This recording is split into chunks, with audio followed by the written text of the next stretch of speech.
welcome back to my channel. My name is Eliza, and in today's video I'm doing something a little bit risky. I have two sweaters that I made last year that I really love, and I loved the process of making them. Excuse the mess in the background, it will not be the background for the whole video. I have these two sweaters and I love them. I don't want to unravel them. I don't want to get rid of them, but I never wear them. If you've been watching any of my other videos, you will probably recognize these sweaters. The first one is the stripe overload polo, which I made last summer. I never wear it because it kind of fits me too well. It's like my perfect size, and I usually prefer either like kind of small clothes or oversized clothes.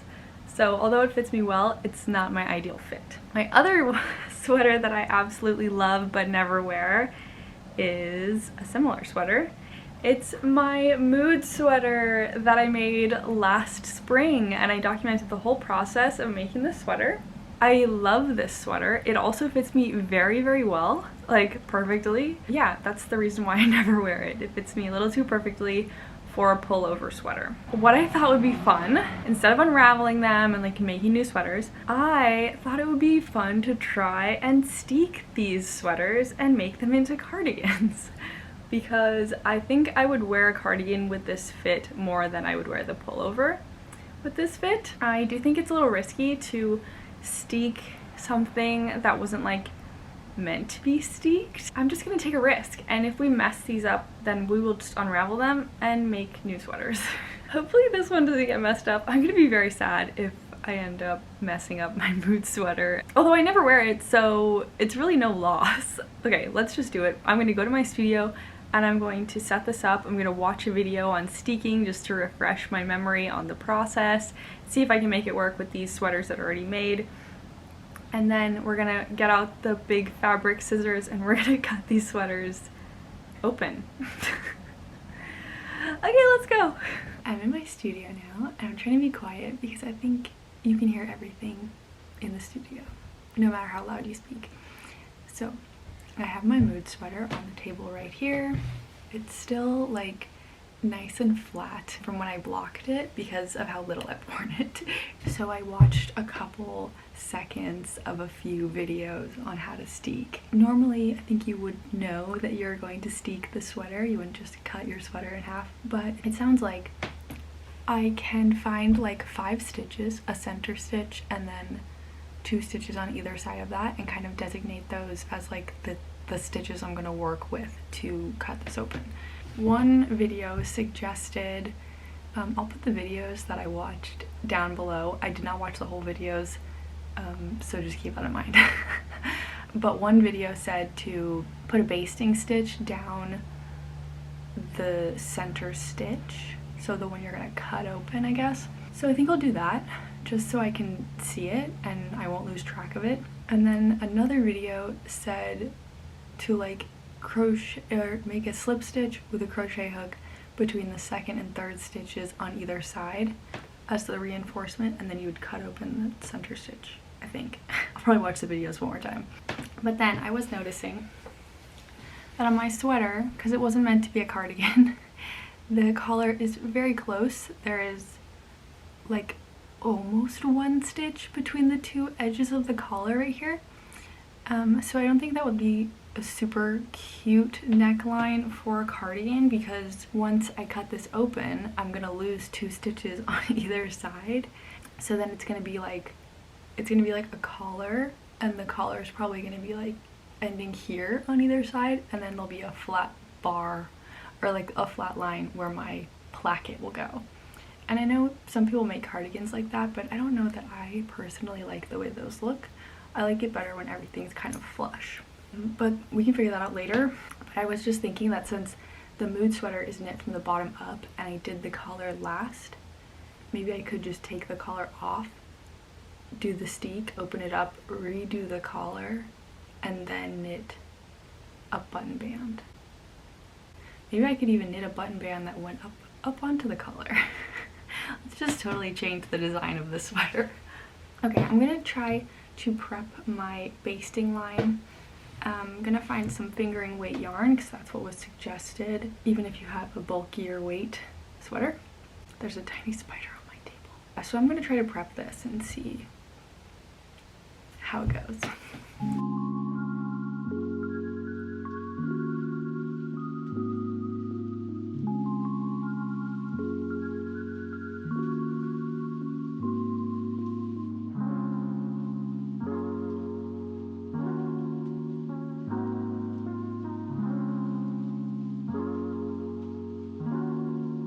Sweaters have been reinforced, I hope. I'm getting really scared now that kind of at the point where I could cut the sweaters in half. I don't think we're gonna do the mood sweater first, or we are not going to do the mood sweater first because I'm really scared to cut the mood sweater in half. I tried a bunch of different techniques and I ended up going with, you can barely see it. One person recommended doing like a single crochet on either side of your basting down the stitch that you're gonna cut. So I tried that. It was super bulky and I ended up taking it out, obviously. And then I tried a slip stitch down the back to like hold all the colorwork strands in place because I'm really scared that when I cut through the colorwork strands, they're just gonna like, I don't know, unravel. And that looked really bad on the opposite side because like I couldn't see what I was doing to make that slip stitch on one side. I'm not super familiar with crochet, but I feel like there was probably a better way to do that and I was not familiar with the better way to do it. So I ended up taking that out. And then I looked at this website where this person had a whole like blog or article or something about steeking sweaters. So I did what they recommended, which was to do a back stitch, a hand stitch, like sewing back stitch. And I thought that that would be good for the mood sweater because it goes over the stranded color work. And this is really scaring me because I know that if I were to have made this with the intention of steeking it, then I would just have like 5 knit stitches here and I wouldn't have all of this color work going through it. And so I'm getting really nervous to cut through the color work. This is my basting line, this like dashed line. And then I did 1 row of the reinforced stitching on either side. And then I did another one just in case because I'm really scared. I feel like I'm gonna have to like cut this and then like catch it, you know, like catch the sides before they start to unravel. And that's why I did the 2nd row of back stitching because I'm scared. But I mean, what's the worst thing that could happen? The worst thing that could happen would be that it starts to unravel and then I would probably just unravel it. And I don't wear it anyway, so it wouldn't be a huge loss. I could make a new one. I could make a cardigan version, although all my yarn would be cut in half then, so it'd be kind of a pain in the butt to deal with. But well, we're gonna do that one later. I also did that to my stripe overload polo. I used a color that was a little bit closer to the sweater color and I used a gray color. You can't even see it, which is good because I think it's gonna stay there after I cut it. And then I have this green strand, which is my basting line. So I used a gray for my back stitch and then that's my basting line. So this one theoretically could be ready to cut in half. I'm so scared. I'm so scared. And it says it like on all of these all the websites and videos that I've been watching have said like, don't be scared, don't be scared. But it's very scary. So I think like with them saying don't be scared, it must be pretty common that people are scared to cut their knits in half. And I was thinking about if I've done this before, and the only time I have done something similar to this is with an afterthought heel where you cut it open, right? That's an afterthought. I forget. It's one of those heels where you I think it's an afterthought heel, but let me know if I'm wrong because I haven't done one in a while. I did one of those once and it was fine, but I was able, it's tricky because that's also a smaller surface. So I was able to just like shove my needles in before it started unraveling. This is a little bit bigger. I am determined to cut this open right now. I wanted to show you the yarns that I'm working with for my button plackets. So I made both of these sweaters last year. And I did look through my yarn stash to see if I had anything that would work here. So for my mood sweater, I did a little color play, just a little color mixing. So I have a red body rib, blue cuffs, and a yellow collar. I was thinking I would either do green or orange, and I decided to do orange. And I do have a lot of this yarn left over, so that one was like no problem. I have orange for that button placket, and I think that'll be fine and cohesive. I'm not sure what kind of button placket I want to do yet. Lately I've been into the double knitted button band, like a narrow button band, and then I could like connect it to the collar and it might feel a little bit more intentional, but we're not doing the mood sweater right now. And then for the striped overload polo, I used like almost all of the yarn that I had for this sweater. So I have this left. This is the yarn that I used for the purple.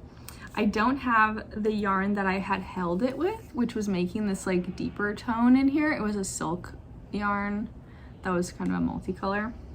I don't have any of that, but I do have this purple.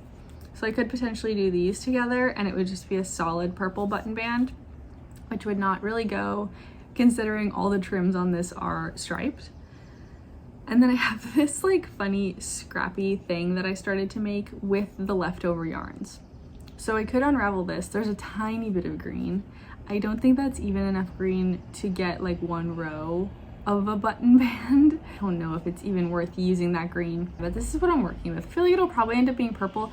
This yarn, this like dark purple yarn here, is the yarn that I held with this. So I could potentially unravel this and try to get some of that out. Yeah, I don't think I have enough green to make it work, unfortunately. So that'll be a purple button band. Purple and fuzzy. Same yarn, just slightly different. I think it's time to cut this open. Wish me luck.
We did it. I haven't really touched it yet, but so far it's not falling apart. I'm still scared. There it is. It is now a sweater cut in half. Since I've decided I want to do a double knit button band, and since this is a cardigan, I'm gonna have to do it one side at a time. So I'm gonna pick up some stitches and just try to get started on, I guess I'll probably start on the right side. So I'm gonna try it and I'll show you in a minute if I can figure out how to do this. I do still have my reinforced line. It's right there, so that feels good.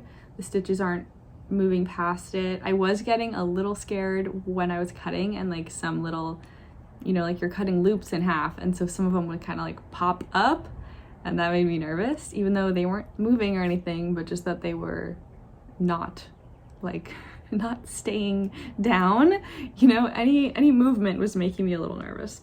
I'm gonna try to pick up stitches and get something going.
The double knit button band is done.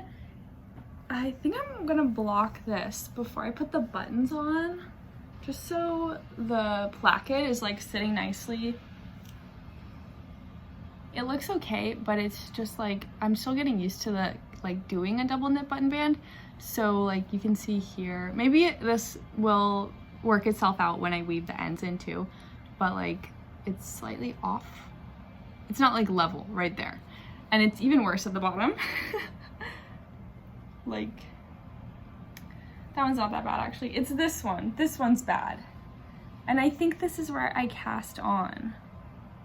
You see, there's like a 1/4 inch difference. But maybe I could like kind of weave in the ends or like stitch it up or something. I don't know. I think it's so cute. What do you think? Okay, also, I'm so tempted to steal the buttons off of my Juniper cardigan because they would really go so well with the color scheme of this sweater, right? Especially since I had to do a purple button band and then green buttons. I accidentally made 7 buttonholes. I was planning on doing 6 just in case I did steal these buttons because I had 6 of them. I decided like I didn't need to put buttonholes here because I'm never going to wear it like this. That's just like not how I would ever wear this. To each their own, but like I don't think I would do that. So, and the less buttonholes the better because they're not my favorite thing to do. I wanted to do 6 buttonholes and I like put a marker where I wanted this one and then one at the bottom, and then I was like doing math and I was like, okay, yeah, 1 2 3 4 5 6, but I like took out 7 stitch markers, and originally I had 6, and then I think I forgot that I had one on the sweater already, and so I took out a 7th, and then I ended up putting 7 buttonholes in here. Maybe it would be cute to do 6 of the same buttons and then like one's different, because like I have to do that or I have to do 7 different buttons. Could be cute to do 6 matching and then 1 different. I don't know. I have to figure it out. I don't know. Maybe I won't block this. I think I'm gonna try to weave in the ends and see if it works itself out. If not, I'll block it. But I think it's time to try to cut open the mood sweater, which I'm so scared to do. I was thinking about steeking sweaters, and at first I was like if I had planned to steek a sweater with color work, I would have left like 5 rows of just stockinette, but the strands would still be going through that stockinette till I get to the other side, right? So you would still have to cut through them.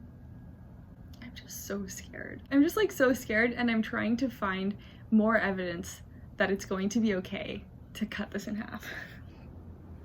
I'm so scared. I'm just gonna do it.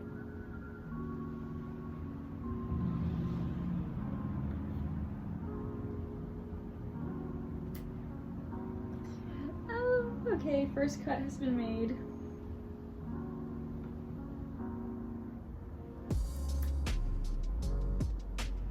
Okay, I cut through some of the strands. So far it's okay.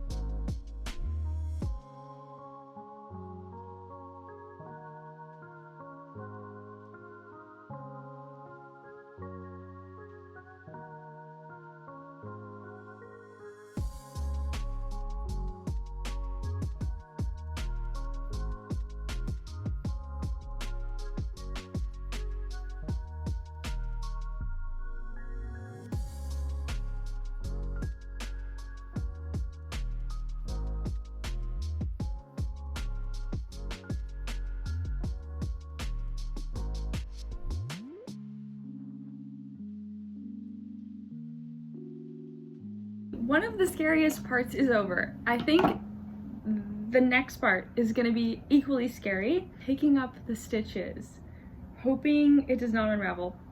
It seems like it's pretty intact. I'm so scared to touch it. I'm so scared it's going to the whole thing is going to unravel. Let me see if I can gently show you what's going on. I still have my 2 security lines. Nothing is coming out so far. I've never been so scared in my life. I am going to try to pick up stitches. I don't want to move it too much. I'm gonna keep it flat on the table. I'm gonna pick up stitches. How am I gonna do this? Are there even stitches? Okay. Okay, I'm gonna try to figure this out. I'll be right back.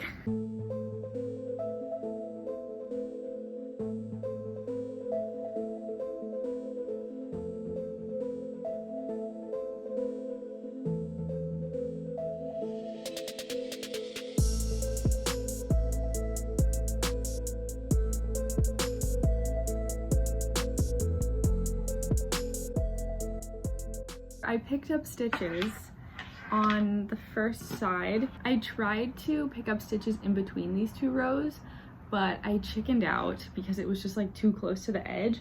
So I ended up picking up the stitches after those 2 rows. So I still have my 2 rows of like security stitching. I picked up a bunch of stitches on the right side.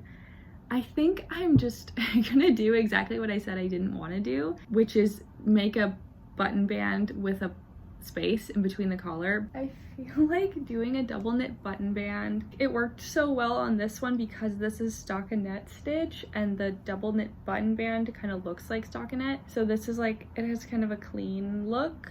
I mean, not clean, but it's just like, it doesn't have as much texture. And this one, it has like the 1x1 cuffs and the collar and the bottom hem. And I feel like it'll just look cuter and more cohesive if I do a 1x1 horizontal rib button placket. Since I had to cut through the yellow yarn at the bottom of the collar, I did pick up stitches into the collar, like 2 rows. And since I have this bit that's folded back, I'm hoping that there's kind of a space that I'm then going to fill in with the button band. Actually, I don't really know what's gonna happen. I'm gonna get going on this 1x1, then I'm gonna do the other side, and I already have an idea for buttons. If you watched my last Fuzzy Wuzzy knitting podcast, can you guess which buttons I think would be perfect for this sweater? It's pretty easy. Let me know in the comments.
Finished! Woohoo!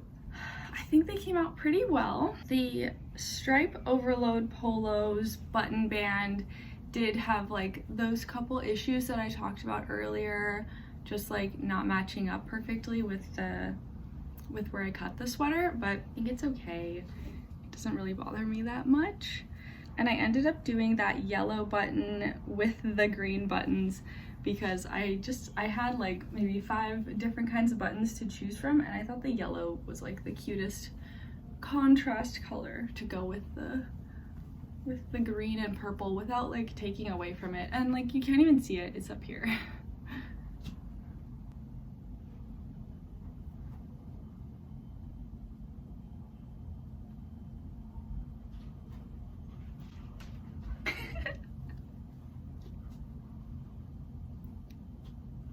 I think it's cute. I was like standing on my tippy toes. What do you think of this one? The collar's like doing something funny. I think it's cute. I think I'll wear it more now as a cardigan. I think it's just a little bit easier to like throw on a cardigan. I feel like some of these pullover sweaters that fit my body like perfectly kind of end up wearing them more like a top. So it's like part of my outfit. So it requires me to think about it more. Whereas a cardigan, you can just like throw on over something. Okay, let's try the mood sweater on. While I was doing the button band for the mood sweater, I was thinking like maybe I should have done green for the button band, but I like the way it looks with these bright blue buttons that I got. I don't think the blue buttons would have worked as well with the dark green button band. They wouldn't have like popped. There wouldn't have been like enough contrast if I had done a dark green button band with cobalt blue buttons. Like if I had done a green button band, I think I would have had to do other buttons. So I think in the end it was okay to do this orange button band. I just worried around this area because it was like 3 warm colors and then the warm orange button band right next to them. So I didn't know if it was like, if there was just like a lot of warmth here and then, I don't know. But I think this one came out so cute. I haven't like done anything with this piece yet. I was thinking maybe I could just almost like do a back stitch like what I did here, just to hold it down and like stitch it to the front with maybe like a white or a gray or something that'll blend in. I think the button band is super cute. It does have that little gap that I was saying at the beginning of the video that I don't like, but it's pretty small. It's actually not bothering me that much. It's not really bothering me at all.